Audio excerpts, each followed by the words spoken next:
একটা ইমানের একটা উদাহরণ আপনাদের সামনে বলবো।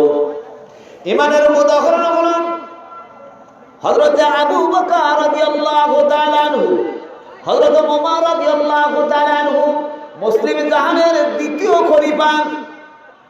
এই হযরত ওমর রাদিয়াল্লাহু তাআলা আনহু মানবতার জন্য, দুঃখিত মানুষের দুঃখ দুর্দশা লাঘবের জন্য তিনি রাত দিন সব সময় মানুষের সেবা করে আসেন। কোন একদিন আপনার মরুভূমির পথ দিয়ে বয়ে চলছেন, একটি আপনার মরুভূমির প্রান্ত, ওই মরুভূমির মধ্যে একটা ছোট্ট শিশু অনেকগুলো ছাগল চড়াইতেছে। হযরত ওমরের অন্তর হৃদয় পটে জাগ্রত হলো একটি প্রশ্ন, এত বড় উন্মুক্ত মাঠের মধ্যে অনেকগুলো ছাগল একটা শিশু মানুষ চড়াইতেছে, আমি একটু একে পরীক্ষা করে দেখবো ছেলেটা কেমন ধরনের ছেলে। জিজ্ঞেস করলো, বৎস, এতগুলো ছাগলের মালিককে? শিশুটি বলছে, এই ছাগলের মালিক আমি নই, এই ছাগলগুলোর একজন মালিক আছেন, আমি তার রাখাল, আমি তার গোলাম, চারণ ভূমিতে আমি ছাগলগুলো চড়াই। হযরত ওমর জিজ্ঞেস করলেন, বাবা, এতগুলো ছাগল, এই ছাগলগুলোর মধ্য থেকে একটা ছাগল আমাকে দিয়ে দাও, আমি বিনিময়ে তোমাকে কিছু টাকা পয়সা দিয়ে দেব।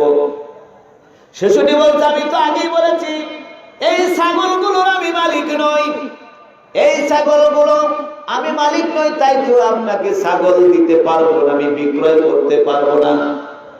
শিশুটিকে আবার ফুসলায় বলছে, বাবা, এতগুলো ছাগল থেকে যদি একটা ছাগল আমার নিকট বিক্রয় করে দাও, তোমার মনিব তো টের পাবে না, এতগুলো ছাগলের মধ্য থেকে একটা ছাগল বিক্রয় করলে তো তোমার তোমাকে জিজ্ঞাসাও করবে না।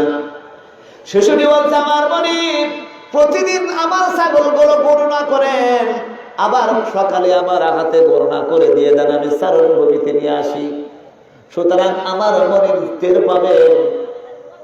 হযরত ওমর বললেন, বাবা, তুমি তাকে বলে দিও, একটা ছাগল যদি তোমার মনিবের নিকট তুমি হিসাব দিতে যদি তুমি সমস্যা বোধ করো, তোমার মালিককে জানাই দেবা, চারণ ভূমিতে আমি এই ছাগলগুলো চড়াইতেছিলাম, আর জঙ্গল থেকে একটা নেকড়ে বাঘ এসে একটা ছাগল ছিনাইয়া নিয়ে চলে গেছে।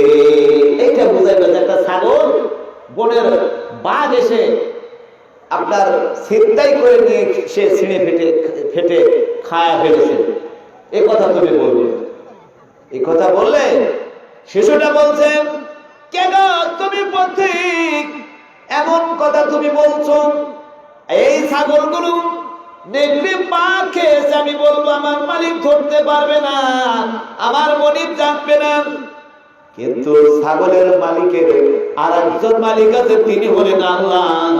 আল্লাহ তো সব কিছু তিনি দেখে। আমি কার নিকটে এই ছাগল বিক্রয় করলাম, তিনিও তো আল্লাহ, আল্লাহ তো দেখেন কিয়ামতের ময়দানে মুসিবতের ক্ষণে আমি আল্লাহর নিকটে কি জবাবটা আমি দেব? আমি তো কোনো জবাব দিতে পারবো না। সুতরাং আমার মালিক দেখবে না আমি ছাগলগুলো আমি কি করেছি, আমি বিক্রয় করেছি, এইটা করেছি, ওইটা করেছি, আমি মালিককে বুঝাইতে পারবো, আল্লাহকে তো আমি বুঝাইতে পারবো না।